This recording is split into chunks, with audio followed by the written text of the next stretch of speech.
유난히도 조용한 겨울 아침입니다. 생명이 멈춘 것처럼 보이는 순간에도 다시 시작하게 하시는 분이 계시죠? 우리 주님이십니다. 저는 정화교회 이민철 목사고요. 대림절 9번째 날인 오늘은 요한복음 4장 46절부터 54절 말씀과 함께 하겠습니다. 예수께서 다시 갈릴리 가나에 이르시니 전에 물로 포도주를 만드신 곳이라. 왕의 신하가 있어 그의 아들이 가버나움에서 병들었더니 그가 예수께서 유대로부터 갈릴리로 오셨다는 것을 듣고 가서 청하되 내려오셔서 내 아들의 병을 고쳐주소서 하니 그가 거의 죽게 되었습니다.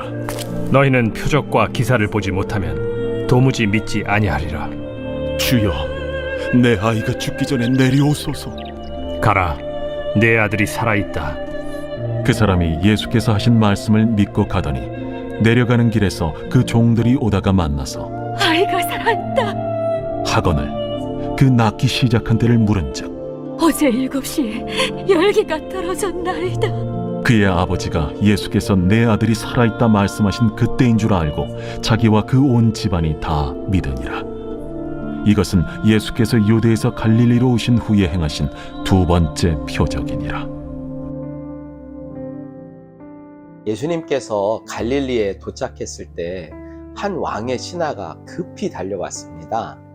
그의 아들이 죽어가고 있었기 때문이에요.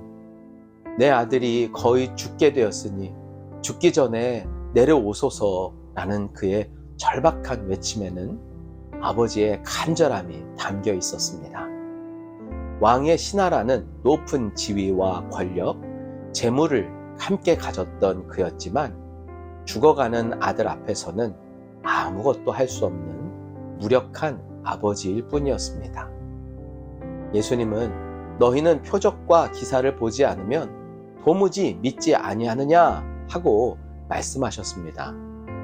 그 말씀은 책망처럼 들렸지만 그 속에는 참된 믿음으로 나아오기를 바라시는 주님의 마음이 담겨 있었던 것이죠. 그리고 예수님은 가라, 내 아들이 살아있다 라고 선포하셨습니다. 신하는 아들이 살아난 것을 눈으로 확인하기 전에 예수님의 말씀을 믿었고요. 집으로 돌아가는 길에 종들을 만나서 아들이 나았다는 소식을 듣게 됩니다. 이 사건은 예수님께서 왜 이 땅에 오셨는지를 보여주는 두 번째 표적입니다. 주목해야 할 것은요, 예수님께서 내 아들이 살아있다 라고 말씀하신 부분이에요. 이것은 단순히 병을 고치신 것이 아니라 예수님이 죽은 자를 살리시는 전능하신 생명의 주인이라는 것을 드러낸 것이죠. 왕의 신하의 아들은 육체적으로 죽어가고 있었지만 사실 이 세상의 모든 사람들은 하나님의 생명을 잃어버린 영적으로 죽은 자들입니다. 겉으로는 살아있는 것 같지만 영원한 멸망을 향해 가고 있는 것이죠. 왕의 신하가 가진 권력과 재물로도 왕의 신하가 가진 재물과 권력으로도 아들의 생명을 살릴 수는 없었던 것처럼 우리도 예수님 없이는 스스로 살아낼 수 없고 살릴 수도 없습니다.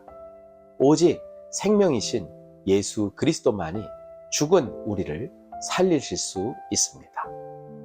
성탄절은 하나님의 아들이신 예수님께서 죽은 자들에게 생명을 주시기 위해 인간의 역사 속으로 오신 날입니다. 성탄은 하나님 나라가 시작된 날이고 그 나라의 능력은 바로 죽은 자를 살리는 부활의 생명인 것이죠. 그러므로 성탄절의 기쁨은 단순한 감정적인 기쁨이 아니라 죽은 나를 살리신 하나님의 능력에 대한 깊은 감사인 것입니다. 예수를 믿는 우리는 이미 새로운 피조물이 되었고 부활 생명을 소유한 자들입니다. 우리는 왕의 신하처럼 예수님의 말씀을 믿고 나아가야 하겠습니다.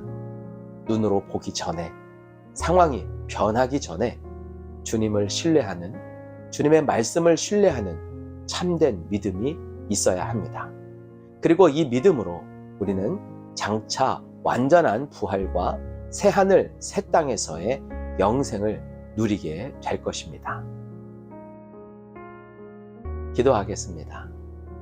사랑하는 하나님, 우리에게 믿음을 더하여 주시되 보지 않고 믿는 믿음, 미리 믿는 그 믿음 우리에게 허락하여 주십시오. 그래서 죽은 자에게 선포하시는 하나님의 새 생명의 말씀이 우리의 삶에도 일어나게 하여 주옵소서. 많은 사람들이 다 죽어 있지만 주님의 선포를 통해서 다시 생명으로 나오는 성탄절이 될 수 있도록 저희의 삶의 시간들이 그렇게 복음을 전하는 자가 되게 하여 주시옵소서. 예수님의 이름으로 기도합니다. 아멘. 오늘은 예수님을 꼭 한 번은 소개하는 날이 되었으면 좋겠습니다.